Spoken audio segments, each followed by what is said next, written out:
Okay, looks like I'm on camera. Yeah, and today's Tuesday, the 9th of July. And I thought I'd come on here and maybe I could ask a couple of questions. I guess some of what I'm asking is, what description would you give for a bully? I'm interested because I'd kind of like to know how the general populace out there feels about what a bully really is.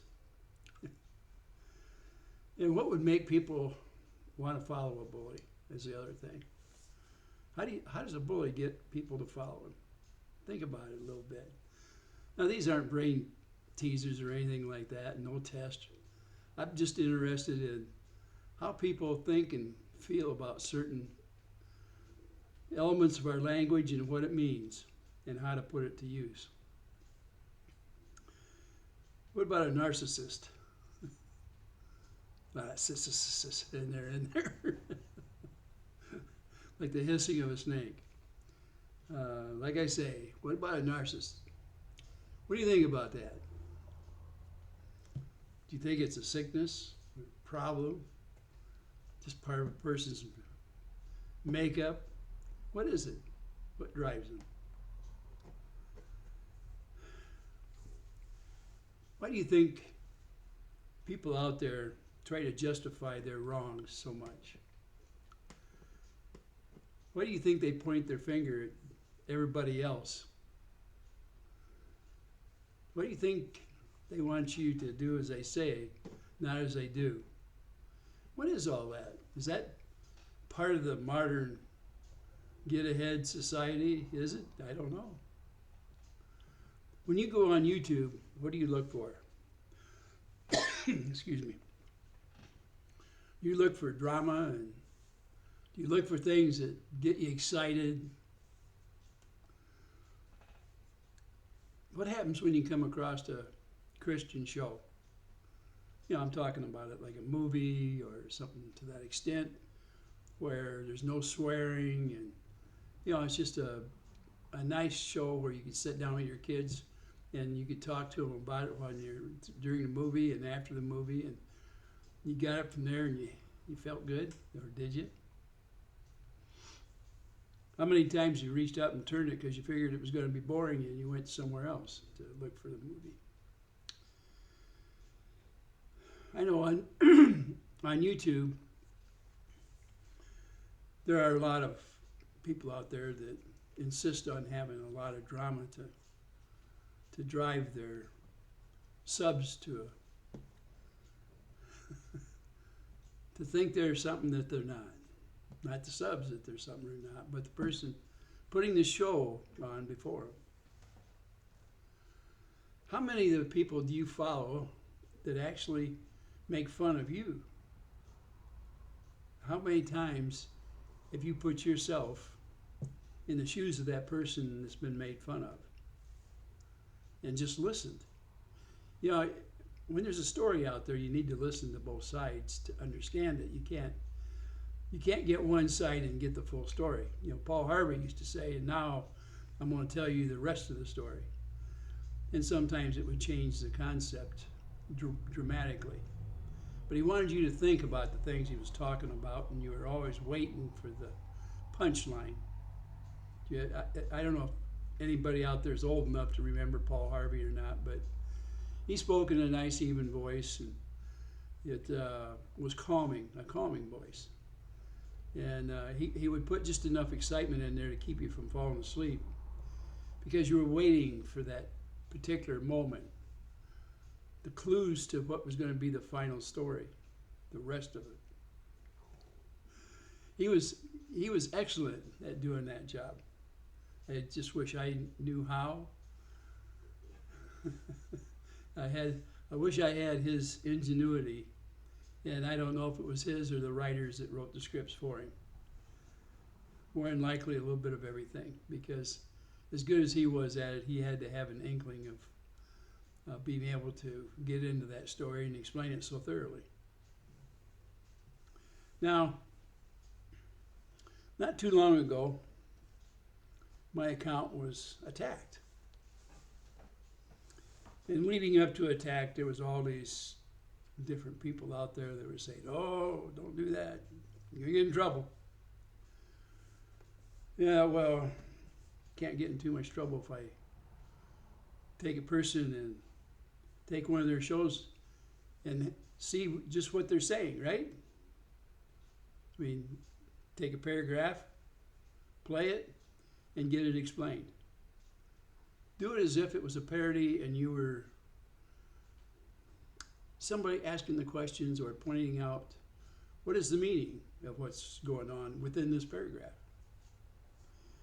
And why someone that is so Christian is in such a mode to attack everything around them, everybody they dealt with. Well, maybe not every single person. You see, some people have the check mark of approval from the person that's running the show. You know, you got to have the check mark. You know what that is? Check mark of approval. And they'll even admit that person can do that because I said so, because I said they couldn't, because I was willing to share with them. But then when you go back to the ones that he had shared with, and he said, "No, never again, never again." And even recently, within the last month or so, you know, there was 4 people who used to put shows on, live shows, and they all put their 2 cents worth in there, and then all of a sudden there was 3. And one was speaking against the one that was missing. And the other 2 just kind of looked the other way. They didn't want to get wrapped up in it because all of a sudden the show that they all along were having fun on and talking about the jobs that they were all self-employed, by the way, that they were doing was a fun time for them and all their subs. And all of a sudden, somebody threw a wet blanket out there. Well, I guess only time will see whether it'll survive. Will there be another person added? Or will the thing just die in the vine? See, we don't know. But the suspense is out there, and it'll draw people back to see just what's going on. Are there somebody going to take sides? And how are they all going to react? And who's going to win the battle of the verbiage that's coming our way? Who is? Yeah, I happened to come across that and see it, and I kind of chuckled a little bit because, you know, all the channels are interesting, and people have a good time with them. And for some reason, when there's a dispute, you always have one attack the other, and the other one doesn't see it coming. He knows now, and it's too bad, because the first instinct is to fight back, teeth and nails and scratch and bite and do whatever you have to. And then all of a sudden, the media, the people, are against him, the poor guy. In this instance, he's a young fella and doesn't have a lot of experience at fighting fire with fire. All he knows is he had his feelings hurt and didn't see it coming, I guess. But the people around the one I like to call the bully, the people who have dealt with him in the past knew what was coming. They had no doubt in their minds what was coming. And they have a way of predicting the future. Now, there was one guy out there this week that described a scenario where there was several people involved in a collab. And he ended up on the short end of the financial rewards, if you will. But anyway, it's surprising who all was involved in that thing and who walked away clean with no real problems, I guess you could say.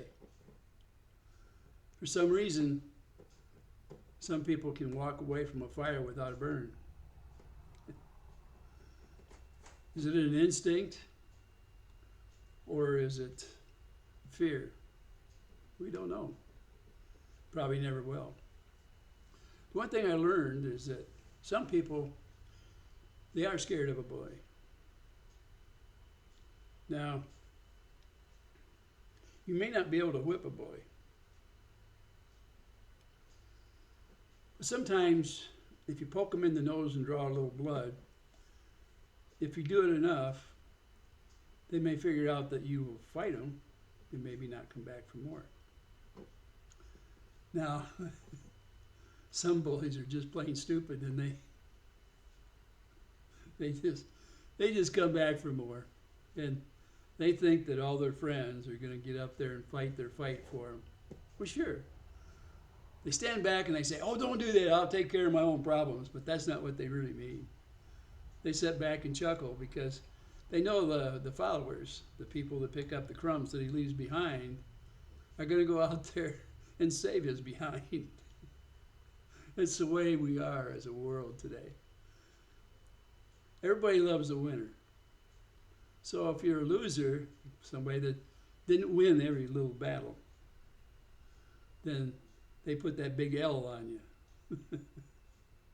But let me tell you, all of you that were on the wrong end, got called a loser in one way or the other, don't worry about it. The meek shall inherit the earth. Of course, I know there's going to be some good Christians that are going to call me out. They'll say, "Ray, you certainly don't act like a Christian all the time. And now, explain to me how you think a Christian should act and how they should conduct their life. Just please do it." The only ones that need to answer are the ones that are calling me maybe unchristian in the ways I conduct my policies and my opinions. You know, I like to tell it like it is sometimes, and I try not to hurt too many feelings. And I may get blunt and to the point occasionally when somebody steps on my toe enough. If you take something away from me, that doesn't mean I want you to keep it. But some of these people blatantly, they don't borrow, they just take. And they never stop taking. And they do it under the guise of legalities. It's okay for me to take. You know, in California, they have a liberal system out there where if you steal under $1,000, it's only a misdemeanor. And you don't spend a night in jail, you get turned loose before they can get the paper filled out. And that is a laughable thing, isn't it? But it's a true statement. I mean, if you want to make your lawlessness look less bad, then make it so that it's not against the law to do. That the lawless can run loose and do it as their will because they're helping the record. Because now it's not against the law. They can do that. That way it looks like it's better than the national record, right? Well, it's putting a film over your eyes to hide the fact that it's still there, still going on. Now, somebody had asked me, "What do you mean by beating a dead dog?" I'm talking about the dog is already dead, why keep beating on it? In other words, whether it's a subject or a person or whatever it is, you don't need to beat on it till there's nothing there left. And once you've accomplished your task, why keep on doing it? If your intent was to beat this dog to death and you keep on doing it, is there something wrong with you? Does your frustration make you do that? Now, we've got a situation out there in a little town called Otter Creek, and it's pretty dangerous now. You actually have a person who's waved a gun several times, pointed apparently at people. Now, I'm just relaying what I've seen, and I'm giving you an opinion right now. Please, don't take it as fact. Go out there and check it out yourself. And act on it as if you know what you're acting on, but look at it first, please. Don't take my word for it. Now, I'm going to be talking about this, and I guarantee you, I'm going to get attacked. All right. Now, if somebody is going to point a weapon at you, that means they have an intent. They're either trying to scare you, or they're going to carry through and do something to you that could be an ending for you. That's not good. And if somebody pulls a weapon enough times, they're going to make a mistake and they're going to pull the trigger, and that'll be the end. Not only for you, if you're on the wrong end, but also the person that pulled the trigger, because their life will never be free again. Part of that, no matter if you're in the right or the wrong, if you take a life, a piece of you will be gone with that. When that person's spirit leaves that body, part of you is going to go with it. And the judgment will be done by the Lord at that point. But you don't want to be the one that pulls the final trigger. And you don't want to be the one recipient of what's coming out of the barrel. You don't want to be. So with that dangerous situation in Otter Creek, how can it be fixed? You know, this has been going on for probably better than a year or two. And there's a lot of yelling back and forth and catcalling, I call it. And the people are involved, and you have sides, all kinds of sides. Very hard to be neutral, and it's hard to take a side. If you're neutral, both sides will attack you. Ask me how I know. Like I told you, you can't walk a fence without getting in trouble. More trouble than if you're on either side of that fence.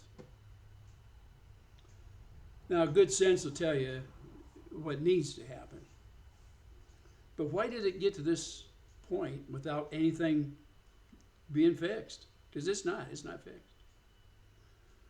And was there a way to prevent this in the very beginning? Because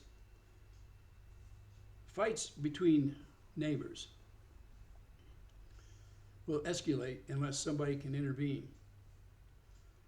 And in this case, there should have been legal intervention early on to stop it, to bring people to justice. Either for the good or bad, they need to be brought to justice. Now, that doesn't give you a reason to keep yelling and screaming at each other until one wins the battle.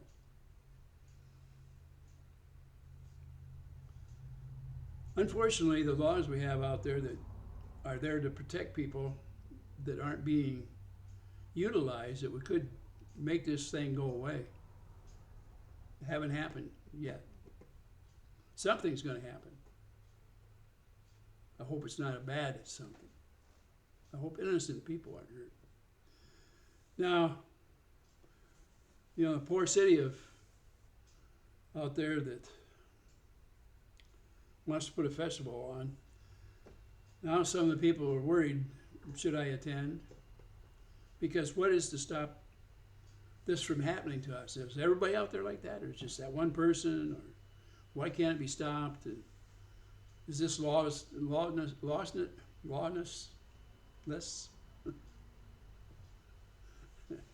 Is this an area where people can do as they want? This the old Western days, the shoot 'em up days? Well, I think for the most part, the people out there have good intentions. Not all of them are like what's going on there. Now, in my younger days, we were allowed to, if the law didn't take care of things, people took care of it. But today, if you were to try that, you're the one that goes to jail, not the one that broke the law initially. Because they made it a law, you can't be vengeful by taking on yourself what the law cannot. And you wonder, how did we get that way? Well, I would say that the liberals had a lot to do with it. But the other thing is, people, unprofessional people that take the law in their hands sometimes get carried away and they don't know when to stop. They can't stop. It's the bloodthirst that keeps them going. It's not a good thing. You don't want a lynching mob out there in that little town. But you also have to have safety. So how do you do that? Well, you can hire somebody to come out there, even if it's temporary, and say, clean up our town for us. You are now the town marshal. Clean it up for us. Get your money together and get this cleaned up. It has to be somebody that knows the law and can legally carry whatever it is that is going to keep them safe while they're conducting the duties of that little town. Now, can you hire some people on the side to do that? You sure can. You can take a legal officer from another city and bring him in and pay him to work a shift to try to straighten things out and keep it safe for you. Now, when there's a clear breaking of the law, there's absolutely no reason why it can't be enforced. Zero. So there again, it brings me back to why has this gone on so long? Is it because of personality conflicts? Because I suspect some of that is there. The same thing that when I looked at it quite a while ago, and I said, well, gee whiz, this person is a flat-out bully. And these other people are crying that they don't stand a chance. Well, the truth is always somewhere in the middle. I think the bloodthirst got a hold of the one person. And the other ones, they just use any excuse they can to justify being shitheads. Plain fact. That's just the way it is. Call it like it is. Now, YouTube will probably put a lot of X's on some of the words I say from time to time. I'm not swearing. I'm just saying the words that have the meaning of how I feel about the circumstance. Do you think it's Christian for me to say something like that? Well, what is unchristian about it? Tell me that. I'd like to know, because I've always considered myself a person that wants to act and be an example of a Christian, and I don't walk on water. No. Sometimes I find myself judging when I shouldn't. Sometimes I look at vengeance as the way to solve a problem, and that's not always a good way to do it. Probably not a way good to do it at all, since we pay people to do that for us with a set of laws that man made. But we always have to follow, or should follow, the commandments of the Lord. I love it when somebody gets up there and they pat themselves on the back and they say, I'm a good Christian. I do things Christian, right? Their voice kind of goes up. They get a funny look on their face. Oh, they got to do it this way. The Lord says so. I don't know if they know what the Lord really says or not. I've asked the Lord for a lot of different things over the years, sometimes in a selfish manner. But the Lord has always let me return to the path of righteousness. So, yeah, I've tripped over a few rocks in the road a few times, or the path that I shouldn't have been following. I'm a lot more careful now, because any day the Lord may call me home. I'm hoping the soul that I've got isn't all wrinkled up and decrepit and full of things it shouldn't be. I know that the spirit is going to go back to the Lord. It's still the gift that the Lord gave me when I was born is still intact, because I'm alive. That's proof that that spirit's still there. But my soul, he gave me a soul to nurture and to bring forth into this earth. and try to make something out of it. And I'm hoping that the good Lord will accept that soul into heaven. I know He's already going to take my spirit, breath of life. That's been ordained ahead of time. Well, like I say, I wanted you to answer a couple questions for me and bring it back on here. If you feel like you've got to attack this poor guy, I mean, go ahead and do it. Maybe it's better that you do that than to get embroiled in a fight that you can't win there in that little town down there in Florida that has been at the mercy of people that are fighting with each other and have made it so bad in that little town. You know, as bad as it was, you know, at one time I'd made the thing, I said, I wonder if the cure is going to be worse than the disease.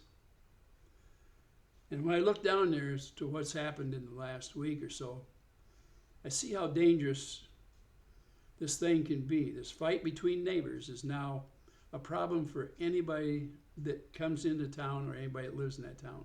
It's dangerous. And in real terms, you have two neighbors that are at each other's throats. They're not going to leave a sleeping dog lie. The one is on there almost every day griping and complaining. Not just about that neighbor, by the way, about everybody they probably met and the ones that they're afraid to meet in the future. The other one just has a propensity to hate the world. They act the way they are because they're not satisfied with what they are. And they have mental issues, without a doubt in my mind, but it's my opinion, the mental instability there is a problem that can only be solved with the law initially and for mental health authorities to take over after that.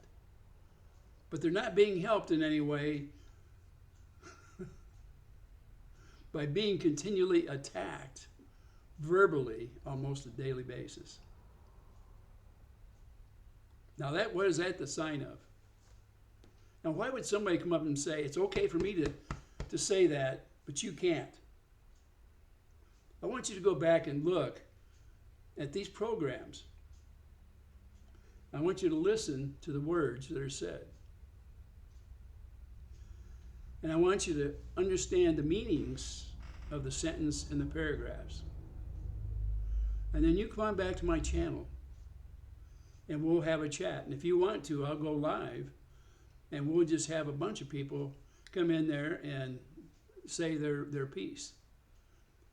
I just assume there isn't any real name calling because I don't want to be behind that. And I'm not inviting a fight. I'm inviting a conversation. That's it. You don't need to go out and pick on those people. They're already picking on each other. They don't need help. They need the law to step in. But they don't need you and I to fight their battles for them. You and I should not get involved in this thing. This is a matter for health authorities and legal. Now, there's things being done out there I don't approve of, and that's why I got involved at one time. And do I think you should be able to defend yourself? Yes. And there's a right way and a wrong way. And there's a bully way. I'm not a bully. Let me tell you, back in my younger days, I stood up for my rights in a physical manner. Now today, that would be hard to do. Now, I'm 80 years old. I want to show you something. 80 years old, okay?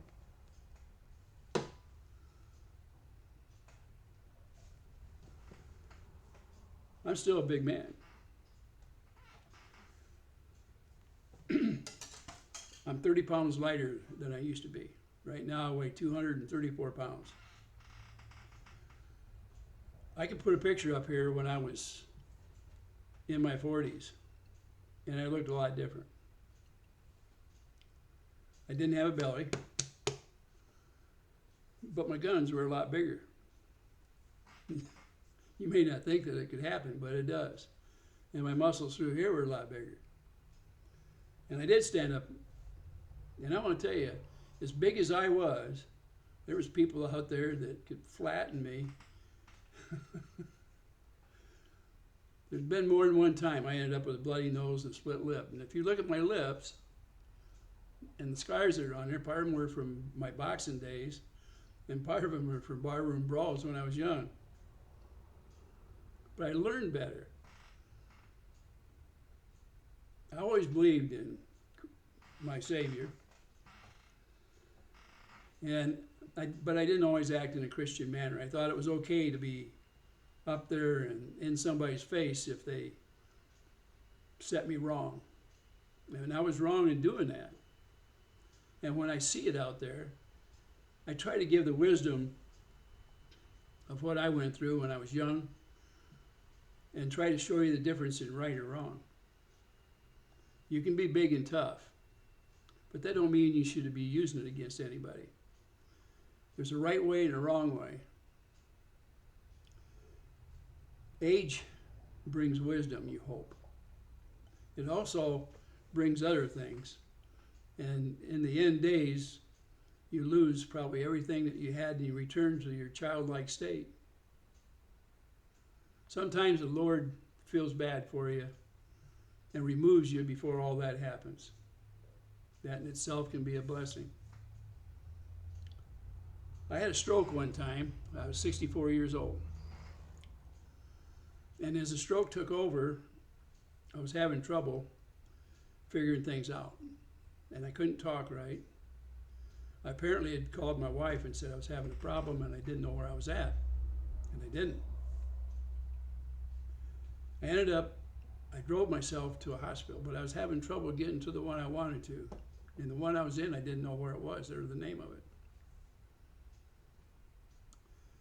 It was a fog, and I was, I guess, dying. And it didn't hurt. There was no pain. It was a floating sensation while it was going on. But I was losing all my senses, mental facilities, the ability to move. But it didn't bother me. It happened. As it was, the doctors were able to, they pumped me full of stuff that dissolved whatever was battering my brain up here. The good Lord guided me back into doing the same things that I was doing before as far as being able to work. But after I was back to what I thought was full capacity, there were some things that I never regained. I guess that was some of the punishment. But I've done everything I can to make right the wrongs and realize how precious life is. Not for myself, but for those around me in some way or manner. And I'm not being selfish about that part. I truly love my family. And that is a good reason to stay alive and enjoy those in the family and make me realize there's better things out there for anybody. And age and the good Lord's spanking you can make things turn out different. It just does. Now, a lot of people told me they had their heart attacks and stuff in there, and I feel for them because I know that what it's like to go through different phases of near death. I've been close a couple of times in my life. But I can tell you that I'm not afraid of death. It's coming. The circle of life is death. You come to the other end. But it's not forever, not for a Christian. A Christian looks forward to the eternal life, and that'll be there. Hope I don't step on any landmines before that time. I certainly step on enough on here. So having said that, please, if you have to attack me, that's fine. Do it. If it makes you feel better, don't do it with bloodthirst in mind or anything else. Look at the channel that I actually had interpreted. This person was talking about the people that he had worked with before in collabs. He talked about the problems, legal problems, let's put it that way. He talked about the people that actually subscribed to him, subs. And a lot of you didn't hear what he said. You knew he said something, but you didn't hear it. And I tried to point these things out.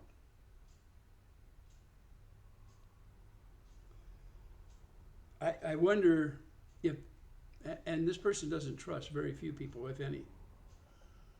And the one time he opened his mouth up about a partner, close partner, he took that video down before it seen the light of day the next day. A sight of him appeared in that video, a live video, that he didn't want anybody to see. So he minimized the risk by taking it down as soon as he'd cooled down enough to realize what he had done, because it was a live show. And he was going to have to remove all traces of it so that nobody out there could see it unless they snapshot it early.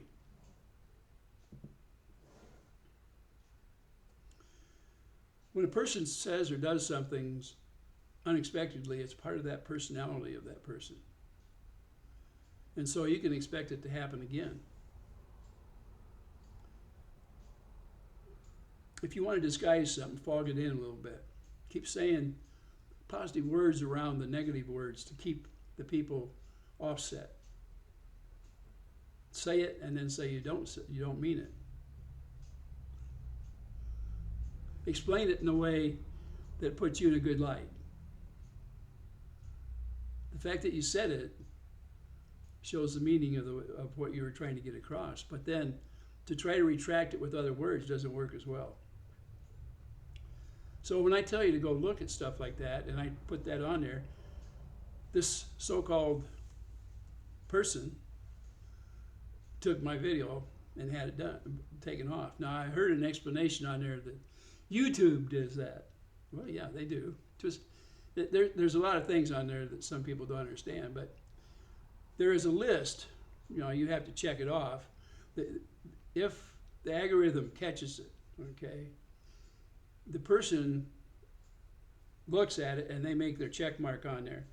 I got a check mark by the person, okay, that I was trying to explain what was on their channel. I didn't take their whole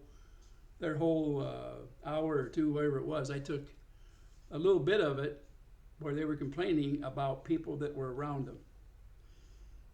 And I pointed it out in a manner so that it would stop people and make them listen to what was being said, so that they could go back and listen to this show again.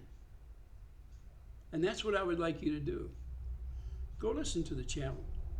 But I think you need to do it with an open mind and listen to it and say, would a Christian say that?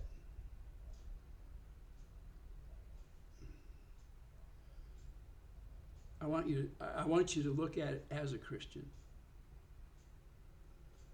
What you think a Christian should be. Now, I've had people tell me that I'm not acting in a Christian manner because I called something out. This same person says, if you see something, say something. I did. I said something. And my channel got attacked immediately by the person. Now, if you look back, well, of course, I took my videos and I put them in abeyance to keep them from being attacked. One is taken off. That was taken away from me. That's my property, but it was attacked and taken. And the person tried to explain it away that YouTube did it. No, YouTube did not do it. This person did it. Their email address is put on there and their telephone number, and they filled out a little form, okay, that appears on there when you take somebody down, and they had a check mark on there, and mine was taken down without, the only thing I can do is I can fight it. If I do fight it, then it ends up in court. when you are on here, this is automatically trademarked, by the way. But to charge somebody for the copyright infringement, you have to then register it, but you have to pay post bond and stuff, and then you have to take them to court. Once in the court action, it is a federal court, not a state, not municipality, not anything else. It is a long, drawn-out battle, and even though fair use is legal, do you really want to win the battle, or would you rather win the war? Now, a little channel like mine can't go to war. You know that, right?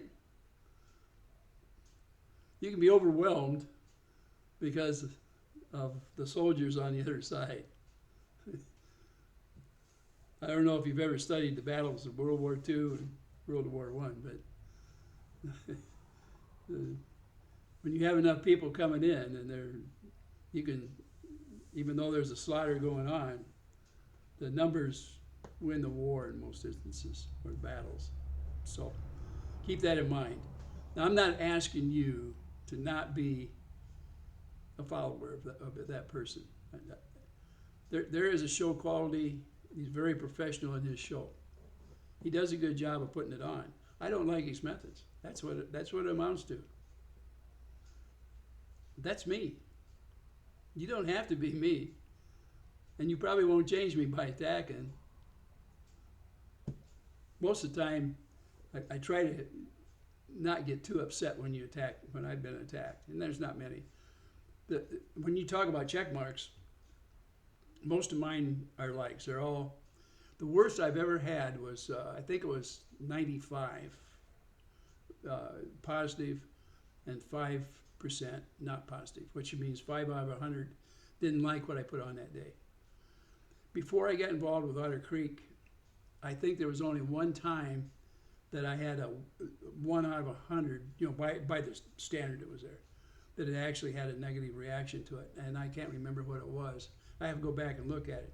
I still have my videos. I can still review all of them, but there's one that doesn't show anywhere, okay? Now, I have my copy, obviously, of that video that was taken down, and I did review it. And the only part that they didn't check mark was a part where I had taken this person and I stood up for one of the things he was called that I didn't feel he was. In other words, somebody called him a name that I don't believe he's guilty of. And I still don't. I don't believe it. And I stand by that. But it's funny, they nailed every part of mine except for that part. And I had to laugh about it, because here I said something positive, and it was okay to say something positive about this guy. But don't be negative, because as far as he's concerned, that's not fair use. You can't be negative. And yet when you go on his channel, you'll see, and I'm not talking about when he's doing a locker, okay? I'm talking, you go on there and you listen to his channel. He's very negative towards people around him and people he dealt with. Don't ask him for favors. He'll tell you when he was going to do you a favor. All right? Well, with that, I hope all of you have a good day. I want to thank to all the people that come to my channel with high hopes and good intents, and come for some of the wisdom that I have at this point yet, and that hopefully I can hold on to for a few more years, but you never know. And I just wish good things for you. And for those, if I made a change in your life so that you can see the good side, you can see the things you should be doing or listening to, or try to explain what's on there. If that is what you like, love it, love it, love it, love it. But be open-minded. Don't kill the messenger. And do I hate this guy that came after me? Absolutely not. I think that he's got enough knowledge that he can get on the path that's the righteous path. I just feel that he's been stumbling. I don't like his methods. That's flat out. the only problem I have with this guy. I know what a Christian is supposed to act like and what they should do. And I also know that not all Christians act as a Christian all the time. They don't. The man that walks on water is the only one that can claim that title.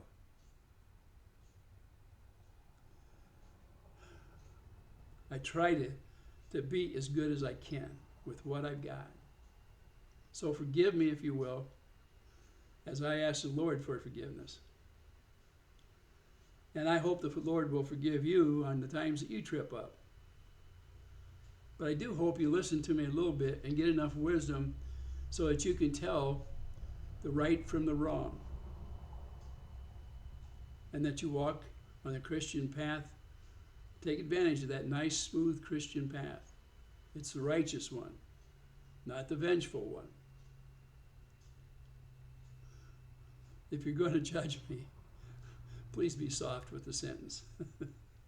And come on back. I enjoy it when you're on here, and I can smile a little bit when you have good things to say, and it hurts when the bad things are there. But the hurt is temporary. I'm looking to an eternal life with the Lord, and I certainly will pray for yours. So thank you very much for listening. Come on back. We'll have a good time.